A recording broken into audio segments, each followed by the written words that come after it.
नमस्कार दोस्तों, स्वागत है आपका मेरे YouTube चैनल पे। जैसा कि पिछली वीडियो में हमने देखा, एक सीरीज स्टार्ट की हुई है हमने एस्टेट 2019 जो कि लेटेस्ट पेपर आया था हमारा, उसका मैं सॉल्यूशन आपके सामने लाया हूँ।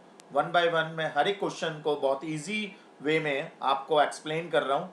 तो मेरी रिक्वेस्ट है, जिसने नहीं सुनी है, पिछले 10 क्वेश्चन मैं डिस्कस कर चुका हूँ। टोटल 90 टू 150 जो कि 60 क्वेश्चन टोटल आए हुए हैं, उसका 10 क्वेश्चन के लिए जो सॉल्यूशन था वो मैं प्रोवाइड कर चुका हूँ। 90 टू 100 का सॉल्यूशन हो चुका है। अब मैं यहाँ पर स्टार्ट कर रहा हूँ 101 से। ठीक है जी। तो वीडियो को स्टार्ट करने से पहले प्लीज़ लाइक के साथ साथ सब्सक्राइब जरूर करें, जिससे कि लेटेस्ट वीडियो आपको मिलती रहे टाइम टू टाइम। तो वेरी फर्स्ट क्वेश्चन है, ये क्वेश्चन हमारा डीएलडी से रिलेटेड, यू कैन से डिजिटल इलेक्ट्रॉनिक्स। अलग अलग यूनिवर्सिटी में अलग अलग सब्जेक्ट का नाम है। तो डिजिटल जिसमें 0 और 1 की फॉर्म में वैल्यू चलती है, उसी से रिलेटेड ये क्वेश्चन आया हुआ है। यहाँ पर क्वेश्चन को ध्यान से पढ़ना, क्योंकि यहाँ पर पूछा हुआ है कौन सी ऐसी वैल्यू है जो इसके कॉरस्पॉन्डिंग नहीं है। ये क्वेश्चन पूछा हुआ है नहीं है। ठीक है जी। तो उसके लिए थोड़ा सा आपको नंबर सिस्टम का आइडिया होना चाहिए कि नंबर सिस्टम होता क्या है और कैसे हम इम्प्लीमेंट करते हैं। तो देखिए, हमारे 4 टाइप के नंबर सिस्टम होते हैं। काफ़ी क्वेश्चन आए हुए हैं इस एस्टेट के अंदर, और जो कि अगर आप किसी भी कॉम्पिटिटिव एग्जाम की प्रिपरेशन कर रहे हो, लाइक नेट गेट, हर एक एग्जाम में इस टाइप के क्वेश्चन जरूर आते हैं। ठीक है। तो नंबर सिस्टम बहुत इंपॉर्टेंट कंसेप्ट है अपने आप में, एग्जामिनेशन पॉइंट ऑफ व्यू से। तो यहाँ पर देखिए, आपको जो नंबर दिया हुआ है वो ऑक्टल नंबर दिया हुआ है। 4 टाइप के हमारे नंबर सिस्टम होते हैं जनरली। एक होता है हमारा बाइनरी, जो कि 0 और 1 की फॉर्म में होता है। दूसरा होता है हमारा ऑक्टल, जिसका बेस होता है हमारा 8, 0 टू 7, और बाइनरी होता है हमारा 0 टू 1। उसके बाद होता है हमारा डेसिमल, जो कि हम जनरल मैथमेटिक्स में यूज़ करते हैं, 0 टू यू कैन से 0 टू 9। उसके बाद होता है हमारा हेक्साडेसिमल। हेक्साडेसिमल जो नंबर होता है वो हमारा होता है, जिसका बेस होता है हमारा 16। 0 टू 9 तो हम नंबर यूज़ करते हैं, और ए टू एफ हम अल्फ़ाबेट यूज़ करते हैं। तो टोटल ये 0 टू 9 10 हो गया, और ए टू एफ अगर आप अल्फ़ाबेट को ऐड करोगे तो 6 हो जाएगा। तो 10 प्लस 6 इसका बेस हो जाता है हमारा 16। तो ये 4 नंबर सिस्टम हमारे यूज़ होते हैं। इन चारों नंबर सिस्टम को हम वन बाय वन यूज़ करेंगे, और इसमें देखेंगे यहाँ पर जो पहला नंबर दिया हुआ है वो ऑक्टल दिया हुआ है। देखिए, क्वेश्चन में थोड़ा सा इसने ट्रिकी क्वेश्चन बनाया हुआ है। ये कैसे, इसने दिया तो ऑक्टल है। अब आपको सारी नॉलेज होनी चाहिए, ऑक्टल को कन्वर्ट करना है बाइनरी नंबर में, ऑक्टल को कन्वर्ट करना है हेक्साडेसिमल में, ऑक्टल को कन्वर्ट करना है डेसिमल में। तो थोड़ा सा ये लॉन्ग है, मगर मैं आपको कोशिश करूंगा जल्दी से जल्दी इसको शॉर्टकट वे में समझाऊं। तो जैसे कि 6103, देखिए हेक्साडेसिमल नंबर जो होता है आपका, वो होता है, उसका बेस होता है, अभी मैंने लिखा 16। 16 का मतलब है 2⁴। तो जो पावर में होता है वो हमारा बिट से रिप्रेजेंट करते हैं हम। That means every number that can be represented in the form of 4 bit, तो वो नंबर हो जाएगा हमारा हेक्साडेसिमल नंबर। अब क्वेश्चन ये आता है, वो हेक्साडेसिमल नंबर तब रिप्रेजेंट होगा कि जहां पर नंबर आपका डेसिमल दिया हो। डेसिमल को आप डायरेक्टली 4 बिट में रिप्रेजेंट करोगे तो वो नंबर आपका हेक्साडेसिमल होगा। मगर ये जो बेस दिया हुआ है, ये जो क्वेश्चन में गिवन है वो 8 है। दैट मीन्स ये क्वेश्चन क्या है, हमारा ऑक्टल दिया हुआ है। ठीक है जी। अब ऑक्टल नंबर को कन्वर्ट करेंगे तो ऑक्टल नंबर जो होता है, जिसका बेस होता है हमारा 2⁵, यू कैन से 8 बेस होता है, तो 2⁵, इसका मतलब है इसको कितनी बिट में रिप्रेजेंट करेंगे हम, 3 बिट में। तो 3 का binary number in form of 3 bit, तो वो क्या होगा, हमारा शॉर्टकट होता है 8421 कोड। दैट मीन्स 21 को ऐड करेंगे तो 3 आ जाएगा, तो ये आ जाएगा 011। ठीक है जी। LSB बिट दोनों 11 है और 0। अब 0 को रिप्रेजेंट करेंगे तो 000 से रिप्रेजेंट कर सकते हैं हम, बिल्कुल कर सकते हैं जी। 1 का बाइनरी नंबर क्या होगा, 001, और 6 का बाइनरी नंबर हो जाएगा हमारा 110, क्योंकि 4 + 2 मिलके ये 6 बनता है। तो 11 यहाँ पर आ जाएगा और यहाँ पर 0 आ जाएगा, और 8 का कोई यूज़ नहीं है क्योंकि 3 बिट की फॉर्म में रिप्रेजेंट कर रहे हैं। ठीक है जी। तो ये नंबर हमारा बाइनरी नंबर आ चुका है। अब समझ रहे होंगे आप, ये नंबर हमारा बाइनरी नंबर आ गया। बाइनरी का मतलब है इसका बेस कितना होगा, 2। तो आप देख सकते हो पहला ऑप्शन 110, 3 0 आ गए, फिर 3 0 यहाँ पर है, 1 4 0 है, देन 1 1 है। तो ये नंबर तो हमारा इक्विवेलेंट है इसके, तो ये ऑप्शन तो नहीं होगा, क्योंकि इसने पूछा हुआ है कौन सा इसके इक्विवेलेंट नहीं है। ठीक है, तो ये तो इक्विवेलेंट है। उसके बाद देखते हैं हेक्साडेसिमल नंबर को। हेक्साडेसिमल नंबर, इसको 4 बिट का पेयर बना लो, left to sorry right to left. तो राइट टू लेफ्ट मैं यहाँ पर पेयर बनाता जा रहा हूँ। तो यहाँ पर देखिए ये 4 बिट का पेयर बन गया, ये 4 बिट का बन गया और ये 4 बिट का बन गया। तो यहाँ पर आप देख सकते हो इसका जो नंबर होगा 1100, इसको क्या बोलेंगे हम 8421 लिख दिया करो हमेशा। तो ये होता है जहाँ जहाँ 1 है उसको ऐड कर दो। तो 8 + 4 दैट इज 12। और मैं आपको क्लियर कर दूँ, यहाँ पर मैंने लिखा है 9 के बाद जो 10 11 12 13 14 15। तो 10 जो रिप्रेजेंट करते हैं वो अल्फ़ाबेट ए से करते हैं, 11 को बी, 12 को सी, 13 को डी, 14 को ई एंड 15 को एफ। तो 12 का जो अल्फ़ाबेट होगा वो क्या होगा सी। नेक्स्ट है हमारा 0100 दैट इज 4। 8421 लिख दो, जहाँ पर 1 आया हुआ है 4 पे 1 आया हुआ है तो ये 4 हो जाएगा। उसके बाद है 0011, लास्ट की 2 बिट 11 है तो 3 हो जाएगा। तो C43 आप देख सकते हो सेकंड ऑप्शन आपका C43 है। तो ये भी आपका इसके इक्विवेलेंट है, मगर इसने पूछा हुआ है नॉट, तो ये भी आपका इनकरेक्ट हो जाएगा। उसके बाद देखिए डेसिमल नंबर में, डेसिमल नंबर में जब कभी भी आपको रिप्रेजेंट करना हो तो हमेशा आपको ध्यान रखना है जो आपका बेस होता है, जब कभी भी कन्वर्ट करना है आपको डेसिमल में या डेसिमल से किसी भी बेस में, तो कभी भी डेसिमल का बेस यूज नहीं होगा कन्वर्जन के टाइम पे। ठीक है, तो यहाँ पर मैं ये बताना चाह रहा हूँ 6103 का बेस है 8, इसको कन्वर्ट करना है हमें डेसिमल में। ठीक है, ये क्वेश्चन है हमारा, इसको कन्वर्ट करना है हमें डेसिमल में।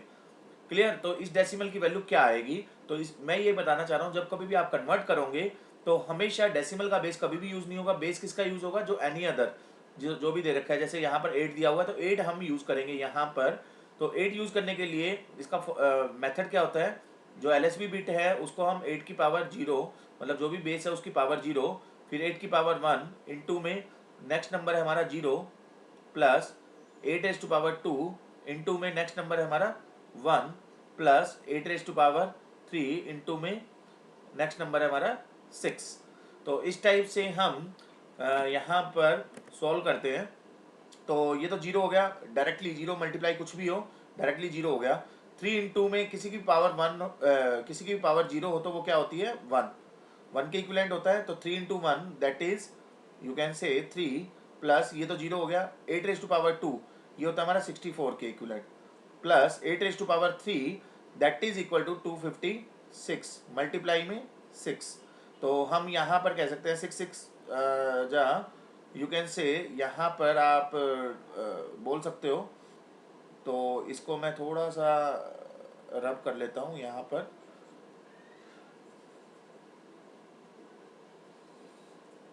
तो यहाँ आपको ये क्लियर हो जाएगा कि यहाँ क्या नंबर लिखा हुआ है। तो देखिए यहाँ इसके इक्विवेलेंट आ जाएगा 6 इंटू 256। अगर आप मल्टीप्लाई करो तो 6 जा 36, 6 5 जा 30 प्लस 3 आ जाएगा। देन 2 6 जा 12, कैलकुलेटर से भी आप यूज़ कर सकते हो। यू कैन से 6 2 जा 12, 12 प्लस रिमाइंडर कितना था हमारा जो कैरी था 6 5 जा 30 एंड यू कैन से यहाँ पर आ जाएगा आपका 12। वहाँ पर था बेसिकली। देखिए एक बार थोड़ा सा यहाँ देख लेते हैं 8 किसके इक्विवेलेंट होगा 8 हो जाएगा 64 इंटू में 8। तो ये होगा आपका 8 4 जा 2 और 8 6 जा, हाँ ये थोड़ा सा हमने गलत लिख लिया यहाँ पर, क्योंकि मेरे को याद आया कि यहाँ पर ये 512 के इक्विवेलेंट होता है। ये थोड़ा सा आप ध्यान रखना, 8 आप सोल्व करके देखना 512 के इक्विवेलेंट होता है। ठीक है, तो ये 256 नहीं आएगा। 512 को मल्टीप्लाई जब आप करोगे तो यहाँ पर आ जाएगी वैल्यू, यहाँ मैं क्रॉस कर देता हूँ 2 6 जा 12 हो गया बेसिकली 1 एंड दैट इज 7। उसके बाद 6 5 जा 30 क्लियर प्लस 64 इंटू 3 अगर आप करोगे, सॉरी इंटू नहीं है ये प्लस है, तो 64 अलग से लिखा जाएगा प्लस 3। अब इसका सम आप करके देखना तो इसकी वैल्यू आ जाएगी आपकी टोटल 3139। सबका सम करके देखोगे तो ये किसके इक्विवेलेंट आ गई, 10 के इक्विवेलेंट। तो मैं आपको ये क्लियर करना चाहता हूँ, ये 3139 10 के इक्विवेलेंट है, तो ये भी आपका इसका इक्विवेलेंट है, तो ये आपका इनकरेक्ट हो जाएगा। ठीक है जी, इनकरेक्ट हो जाएगा। तो इसने पूछा है कि कौन सा इसके इक्विवेलेंट नहीं है, तो ऑब्वियसली फोर्थ ऑप्शन बच जाता है, तो ये हमारा राइट आंसर हो जाएगा फॉर दिस क्वेश्चन। इस टाइप से हम क्वेश्चन को सॉल्व करेंगे वन बाय वन। ठीक है जी, नेक्स्ट क्वेश्चन आ रहा है हमारे सामने। सेकंड क्वेश्चन है जो कि हमारा ये MS वर्ड में पूछा हुआ है। बेसिक थोड़ा सा बेसिक कंप्यूटर के बारे में हमें थोड़ा आइडिया होना चाहिए। जैसे कि यहाँ पर ये क्या है, MS वर्ड अगर आप फ्रेंडली यूज़ कर रहे हो तो ही थोड़ा सा इसका आंसर दे पाओगे। यहाँ पर पूछा हुआ है to combine revision from multiple author into a single document, option combine is use in MS office word 2007। एक कंबाइन ऑप्शन जो यूज होता है वो कौन से टैब के अंदर आता है, ये पूछना चाह रहा है ये। तो इसके लिए थोड़ा सा आपको लिटिल बिट आइडिया होना चाहिए। MS वर्ड में थोड़ा सा फ्रीली आप यूज़ करोगे तभी आप उसका थोड़ा सा देख सकते हो। तो हमेशा इस टाइप के क्वेश्चंस को सॉल्व करने के लिए मैं आपको तरीका बताता हूँ। MS वर्ड खोलना और उसमें आप देखोगे वहाँ पर ऊपर जो है फाइल मेन्यू बना होता है। ठीक है, जिसको हम फाइल मेन्यू क्यों बोल रहे हैं, क्योंकि वहाँ पर फाइल एडिट इस टाइप से लिखा होता है। तो वहाँ पर आपको एक टैब मिलेगा, एक ऑप्शन मिलेगा रिव्यू। रिव्यू के अंदर आप जाना, रिव्यू के अंदर मिलेगा आपको कंपेयर, और कंपेयर के अंदर मिलेगा आपको कंबाइन। ठीक है, तो मैं ये बताना चाह रहा हूँ आपको कि ये रिव्यू कंबाइन के अंदर जाके आपको ये कंबाइन का ऑप्शन मिलेगा। कंबाइन बेसिकली यूज़ करते हैं हम, ये लिखा भी हुआ है इसकी डेफिनेशन कि यहाँ पर हमें रिवीजन करना है from multiple author into a single document. तो हम कंबाइन कर लेते हैं, अलग अलग ऑथर्स को कंबाइन करने के लिए हम यूज़ करते हैं। तो ये इसका जो करेक्ट आंसर होगा वो होगा थर्ड, रिव्यू टैब के अंदर देन कंपेयर ग्रुप होगा, कंपेयर ग्रुप के अंदर ये कंबाइन ऑप्शन मिलेगा। तो third option is the correct option. Clear. Next question है, ये भी डिजिटल इलेक्ट्रॉनिक्स से रिलेटेड क्वेश्चन है। बहुत ही अच्छे क्वेश्चंस आए हुए हैं सारे के सारे। तो इस क्वेश्चन को सॉल्व करते हैं हम। जैसे कि ये एक्सप्रेशन दिया हुआ है बुलियन एक्सप्रेशन, ये बुलियन एक्सप्रेशन दिया हुआ है, इसमें 3 ऑप्शन दिए हुए हैं, फर्स्ट सेकंड थर्ड। ठीक है जी, मैंने डिजिटल और इस टाइप से 50 MCQ की सीरीज बना रखी है। तो आप मेरे चैनल पे आप देख सकते हो, वन बाय वन मैंने क्वेश्चंस को डिस्कस किया हुआ है। जितने क्वेश्चन की प्रैक्टिस करोगे, जितने एक्सप्लेनेशन सुनोगे, ईजिएस्ट वे में आप उसको सोल्व कर पाओगे। तो जैसे कि यहाँ पर दिया हुआ है, ये क्वेश्चन में क्या पूछा हुआ है, एक्सक्लूसिव नोर। एक्सक्लूसिव नोर ऑपरेशन कौन सा होता है, तो मैं आपको यहाँ पर क्लियर कर देता हूँ। एक होता है एक्सक्लूसिव और एक होता है एक्सक्लूसिव नोर। तो जैसे कि दो इनपुट है ए और बी, कम्बिनेशन में बना रहा हूँ 0 0 0 1 1 1 1 0 1 1। ठीक है जी, तो ए एक्सोर बी होता है आपका, ए एक्सोर बी की जो डेफिनेशन होती है ए एक्सोर बी, वो किसके इक्विवेलेंट होता है आपका, वो होता है आपका A dot B bar plus A bar B. ठीक है जी, और ए यहाँ पर पूछा हुआ है exclusive NOR, X NOR of B किसके इक्विवेलेंट होता है आपका, A dot B plus A bar B bar, ये इसकी डेफिनेशन होती है। तो मैं आपको यहाँ पर आप वैल्यू पुट भी कर सकते हो। जैसे यहाँ पर वैल्यू 0 0 पुट करते हैं हम ए और बी की, तो ऑब्वियस सी बात है 0 इंटू 0 कॉम्प्लीमेंट 1 प्लस 1 इंटू 0। तो ऑब्वियसली 0 ये मल्टीप्लाई होगा, पहले मल्टीप्लाई होने के बाद 0 प्लस 0 इज 0 वैल्यू आएगी। तो यहाँ पर वैल्यू 0 आ जाएगी। इसी तरह से आप 1 1 पुट करोगे तो भी वैल्यू 0 आएगी। ठीक है, 0 1 पुट करोगे तो 1 आएगी, 1 0 पुट करोगे तो 1 आएगी। तो इसीलिए कहते हैं एक्सोर के अंदर if the input are same, if the input are जैसे 0 0 and 1 1, if the input are same then the output will come 0, if the input are different then the output will come 1 1। ठीक है, so that is the definition of the XOR। और XOR का just opposite होता है आपका XNOR। XNOR का मतलब है that is the combination of XOR plus NOT। ठीक है, तो आप देख सकते हो एक्सोर का अपोजिट है ये एक्सनोर। तो यहाँ पर 0 आ रहा है तो ये 1 हो जाएगा, यहाँ 1 है तो ये 0 हो जाएगी, और यहाँ पर 1 है तो 0 और 0 का 1 मतलब कॉम्प्लीमेंट। क्लियर। तो इसमें आप डेफिनेशन में बोल सकते हो इनपुट सेम है तो आउटपुट 1 आएगी, और इनपुट डिफरेंट है तो आउटपुट 0 आएगी। तो इस टाइप से आप डिफाइन कर सकते हो। तो मैं आपको ये समझाना चाह रहा हूँ कि यहाँ पर ये पूछा हुआ एक्सक्लूसिव नोर कौन सा है। तो एक्सक्लूसिव नोर क्या होगा, देखिए ये पहली वाली डेफिनेशन जो मैंने लिखी हुई है ये तो बिल्कुल करेक्ट आपकी दिख रही है। ए डॉट बी मतलब X dot Y plus X complement Y complement, you can say A complement B complement. तो फर्स्ट तो करेक्ट है हमारा, एक्सक्लूसिव नोर है। सेकंड देखिए exclusive OR of X dash Y dash, अगर आप इसमें अप्लाई करो तो मैं आपको क्लियर कर दूं यहाँ पर, अगर हम अप्लाई करें यहाँ तो एक्सक्लूसिव और की डेफिनेशन क्या होती है, ए और बी दे रखा है तो यहाँ पर ए डॉट बी बार आ जाएगा प्लस ए बार बी आ जाएगा, मतलब ए और बी दे रखा है तो एक बार बी का कॉम्प्लीमेंट होगा और एक बार ए का कॉम्प्लीमेंट होगा, मगर यहाँ पर दोनों के दोनों कॉम्प्लीमेंट है, मतलब इसको मैं एज इट इज रखूंगा तो यहाँ पर एक बार हो जाएगा एक्स डैश डॉट बी की जगह मैं क्या रखूंगा वाई डैश, समझ में आ रहा है। तो यहाँ पर ए और बी की जगह क्या दे रखा है एक्स डैश और वाई डैश, तो ए और बी की जगह आप एक्स डैश और वाई डैश रख दो बस, ठीक है, और इसका पूरे का कॉम्प्लीमेंट वाई डैश का कॉम्प्लीमेंट, यही तो मतलब है बी डैश प्लस, ठीक है जी, ए बार मतलब ए का मतलब क्या है एक्स डैश और उसका भी कॉम्प्लीमेंट, क्लियर, डॉट बी का मतलब क्या है यहाँ पर वाई डैश, इसको एज इट इज रख दिया, ठीक है जी।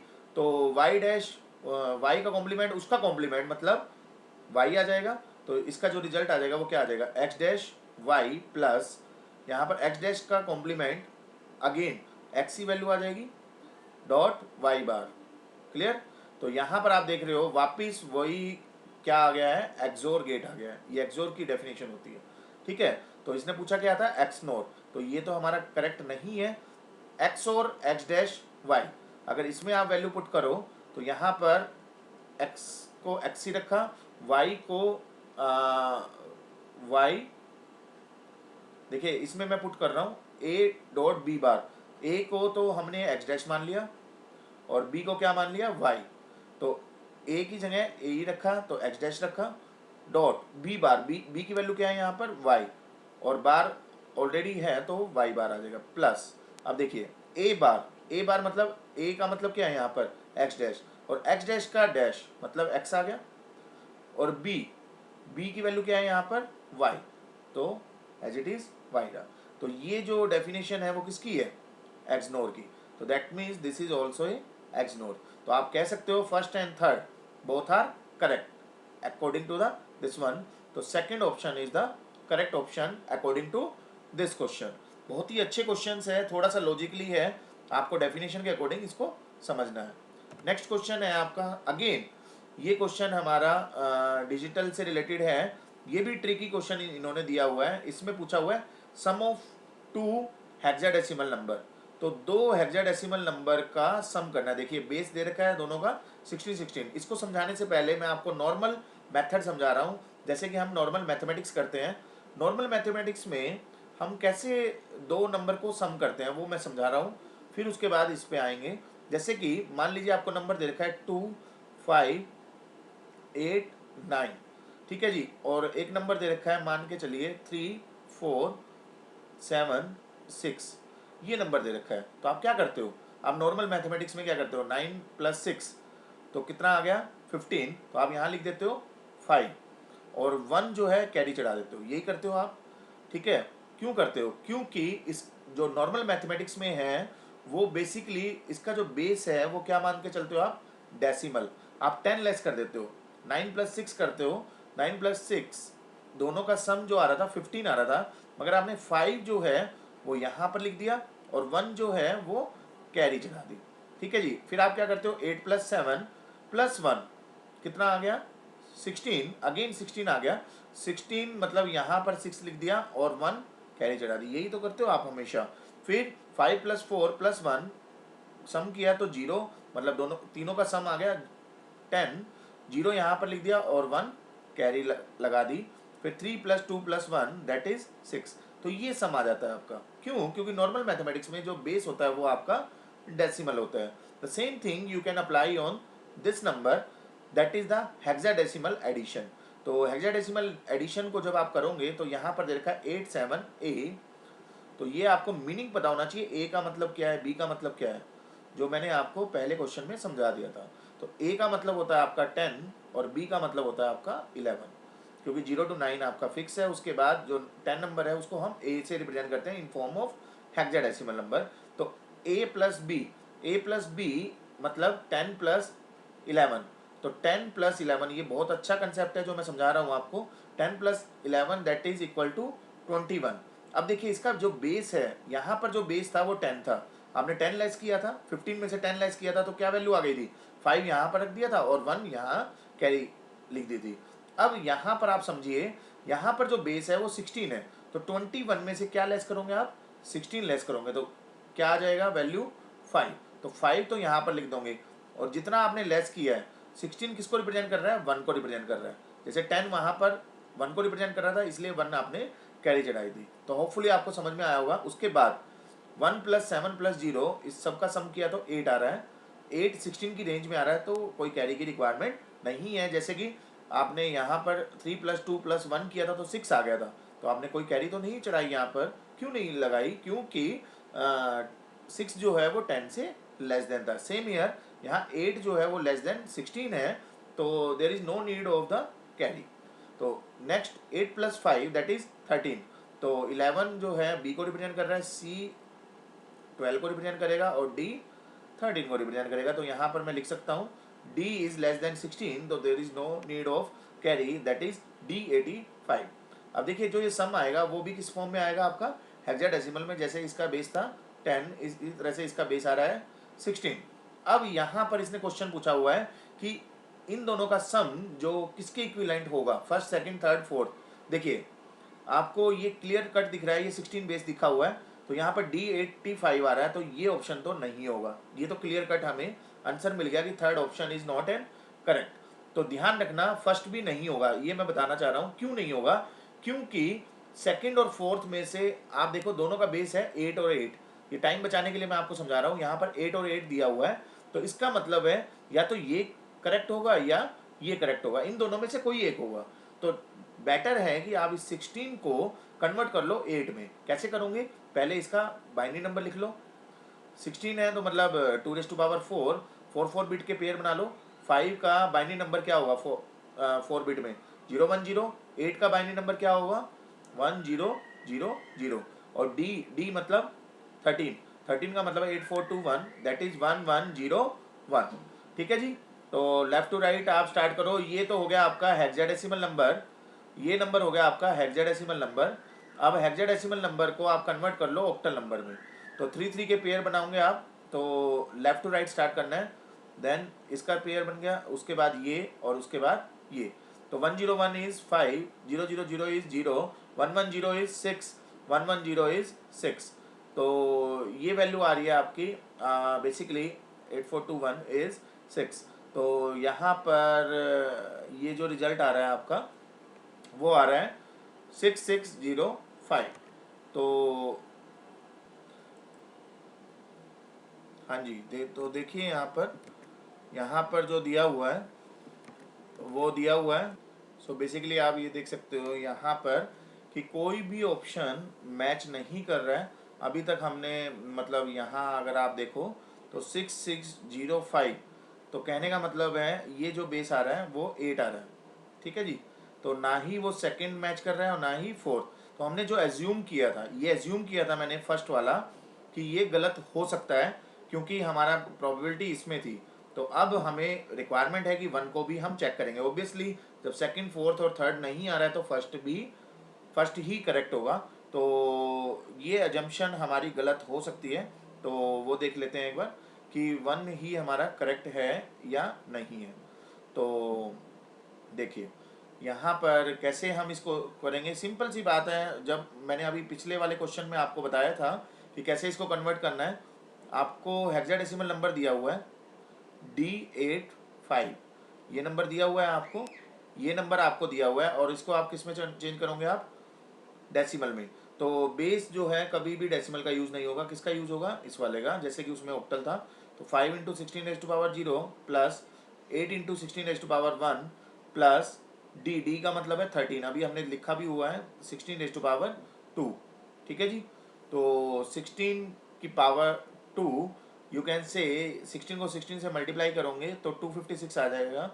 256 मल्टीप्लाई 13 प्लस 16 8 जा वैल्यू आ जाएगी 8 6 जा 48 4 and this one is 128 plus किसी की पावर 0 हो वो 1 हो जाता है तो 5 आ जाएगा। इसको जब आप सोल्व करोगे तो 3461 ही वैल्यू आएगी। तो that is the correct one, this one is the correct option, first option is correct according to this question. Next question आ रहा है हमारा फिफ्थ क्वेश्चन, ये एम एस एक्सेल से है। एम एस एक्सेल में कैसे हम अप्लाई करेंगे, देखिए कॉम्बिन, कॉम्बिन का मतलब होता है कॉम्बिनेशन, ठीक है, that is the meaning you can say combination of any number in Excel. हम फॉर्मूले यूज करते हैं, तो ये फॉर्मूला है it will be defines as a combination of any number without repetition, ठीक है। तो परम्यूटेशन कॉम्बिनेशन आपने सुना होगा, तो वो फॉर्मूला यहाँ पर अप्लाई होगा। तो उसका फॉर्मूला यहाँ पर क्या होगा, combination of any number without repetition, उसके लिए जो फॉर्मूला यहाँ पर यूज होगा वो NPR यूज होगा। NPR का मतलब होता है n फैक्टोरियल अपॉन में n माइनस आर फैक्टोरियल, ठीक है, sorry NCR that is the into the r factorial. तो ये फॉर्मूला हमारा यूज होगा विदाउट रिपीटेशन के लिए, कॉम्बिनेशन ये बोला हुआ है। तो कॉम्बिनेशन, कॉम्बिन का मतलब है कॉम्बिनेशन। अब यहाँ पर नंबर दिया हुआ है 4, ये ध्यान रखना, ये जो दोनों के दोनों नंबर हैं कोमे से पहले और कोमे के बाद, ये हमेशा 1 या 1 से ऊपर होगा, नॉन नेगेटिव वैल्यू होगी। तो यहाँ पर कोई ना कोई नंबर जरूर लिखा होगा, मतलब या तो 1 होगा या 1 से ऊपर होगा। सेम ईयर ये वाला जो सेकंड पार्ट है ये भी 1 या 1 से ऊपर होगा, ठीक है। तो हमें निकालनी है वैल्यू। ये जो पहले वाला पार्ट होता है वो होता है हमारा n, और जो सेकंड पार्ट होता है वो होता है r। तो यहाँ पर वैल्यू में पुट कर देंगे हम 4c2 that is equal to 4 factorial upon में 2 फैक्टोरियल इंटू में 2 फैक्टोरियल। तो 4 को हम सोल्व करेंगे, 4 फैक्टोरियल जो फैक्टोरियल हम खोलते हैं, 2 फैक्टोरियल इंटू में 1 फैक्टोरियल को तो हम as it is cancel out कर देंगे, 2 इंटू 1, तो 2 से ये कैंसिल हो गया, तो वैल्यू आ जाएगी 6। तो राइट आंसर हो जाएगा इसका second is the right answer for this question. इस टाइप से हम सारे क्वेश्चंस को करते जाएंगे वन बाय वन। तो नेक्स्ट क्वेश्चन आ रहा है HTML में, यहाँ पर पूछा हुआ है appropriate option display on web page. देखिए वेब पेज में मैसेज डिस्प्ले करना है, we love BSF very much, ये मैसेज हमें प्रिंट करना है with a tool tip, full form for the word BSF। Full form इसने टूल टिप यूज की, एक फुल फॉर्म है जो वर्ड है हमारा BSF, उसको हमें इस मैसेज की फॉर्म में प्रिंट करना है। तो उसके लिए अप्रोप्रिएट वेब पेज क्या होगा हमारा, अप्रोप्रिएट वेब पेज।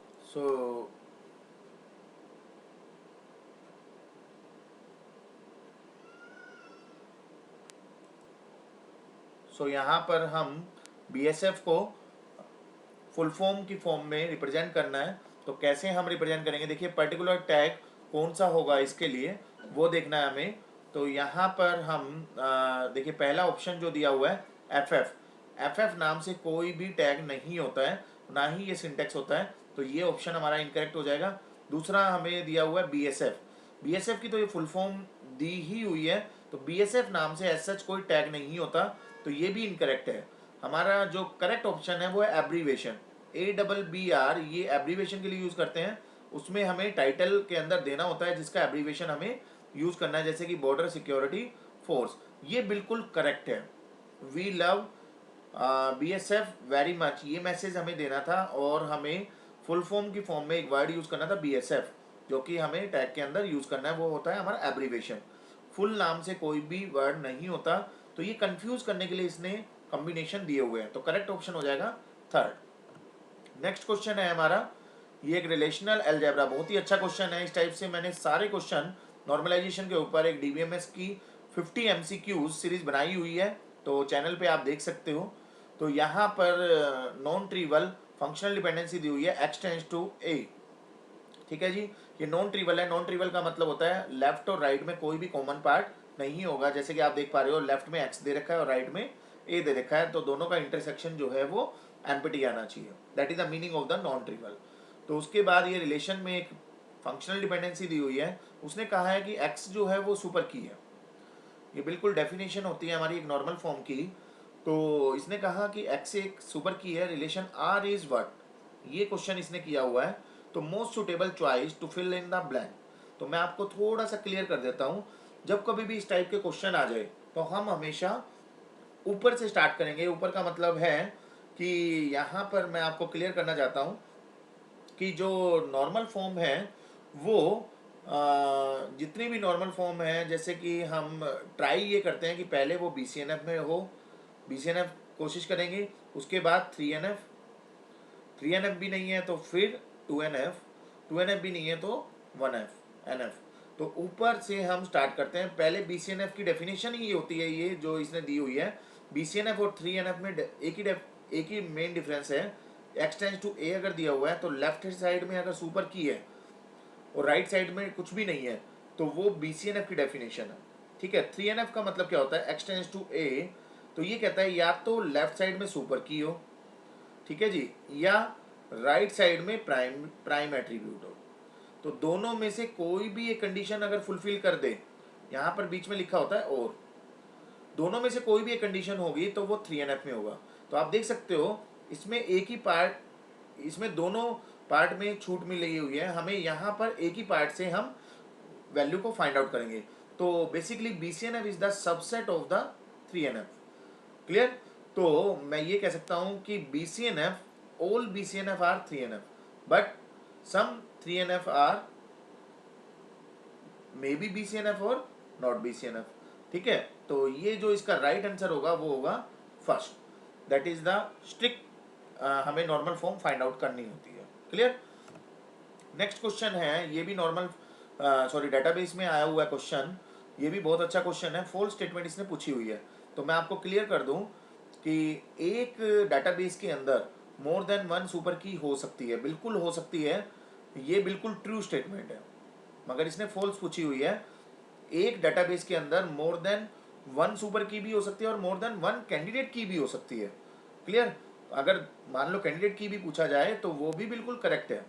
और कैंडिडेट की का मतलब होता है, कैंडिडेट की और सुपर की में ये डिफरेंस होता है हमारा, कैंडिडेट की जो होती है दोनों की दोनों यूनिकली आइडेंटिफाई होती है, मगर कैंडिडेट की जो होती है वो मिनिमल सुपर की होती है, और ये होता है मैक्सिमल से मैक्सिमल सुपर की।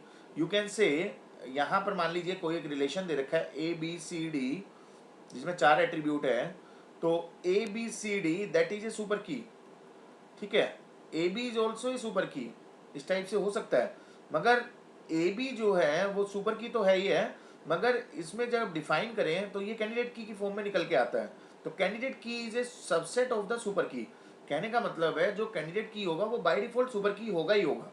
ठीक है, ये रिलेशन होता है, प्राइमरी की सबसे पहले होता है, उसके बाद कैंडिडेट की, देन थर्ड होता है हमारा सुपर की। तो जितनी भी प्राइमरी की है वो सुपर की होगी और कैंडिडेट की भी होगी, और जितनी भी कैंडिडेट की है वो सारी की सारी आपकी सुपर की भी बाय डिफॉल्ट होगी ही होगी। ठीक है जी, तो मिनिमल सुपर की जो होता है ये भी बिल्कुल ट्रू स्टेटमेंट है। थर्ड है, वन ऑफ द कैंडिडेट की इज डिजाइन एज प्राइमरी की, बिल्कुल ये करेक्ट है। कि मान लीजिए कैंडिडेट की आपको दे रखी है, अभी मैंने आपको बताया ए, मान लीजिए यहाँ पर कैंडिडेट की दे रखी है C, और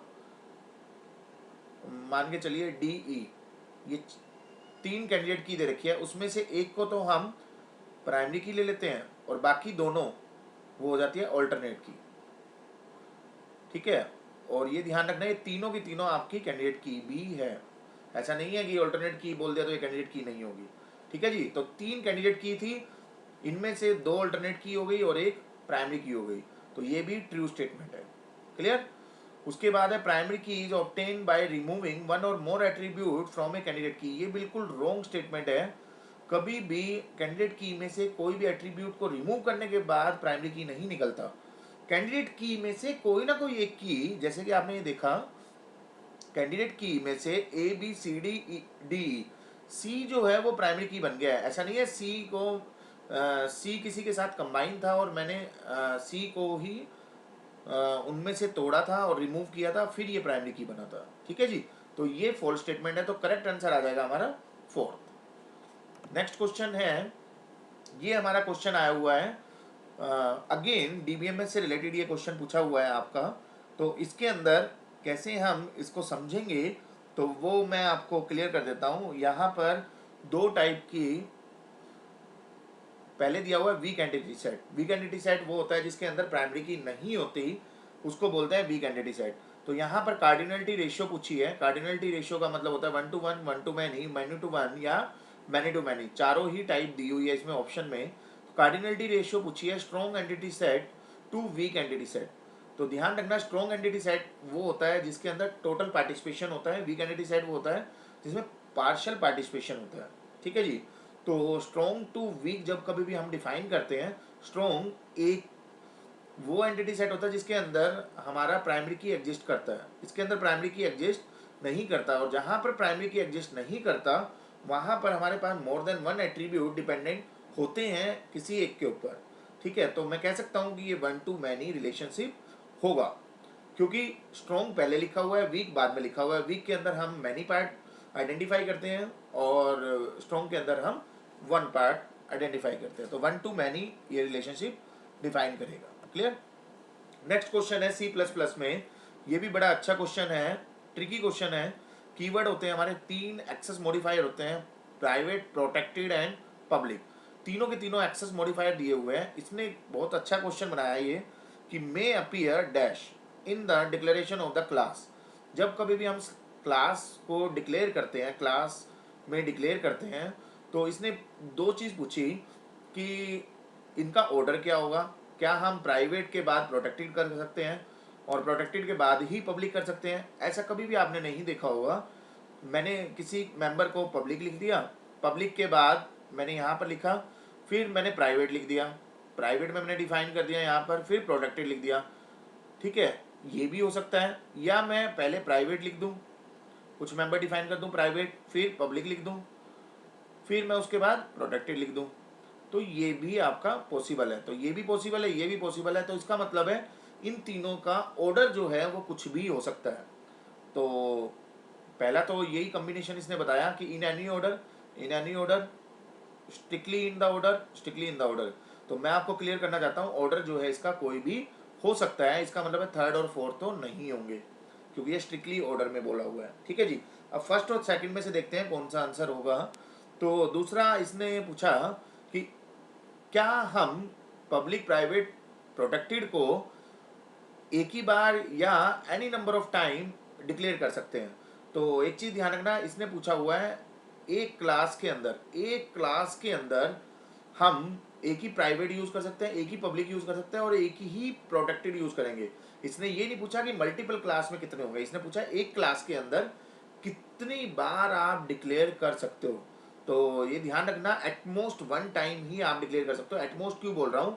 क्योंकि जरूरी नहीं है किसी क्लास के अंदर तीनों के तीनों, क्या पता किसी क्लास के अंदर ओनली प्राइवेट है, ठीक है, और प्राइवेट डिक्लेयर किया और देन क्लास खत्म हो गई, तो प्रोटेक्टेड और पब्लिक तो यूज ही नहीं हुआ, तो वो जीरो हो सकते हैं। एटमोस्ट का मतलब होता है जीरो या वन, अगर एटमोस्ट वन टाइम लिखा है। तो राइट आंसर हो जाएगा इसका at most one time and in any order. तो second option is the correct, first भी हमारा इनकरेक्ट हो जाएगा। होपफुली आपको समझ में आया होगा, बहुत ईजी वे में मैंने आपको कोशिश की है। तो लाइक, सब्सक्राइब, शेयर जरूर करें। Thank you, thanks to all.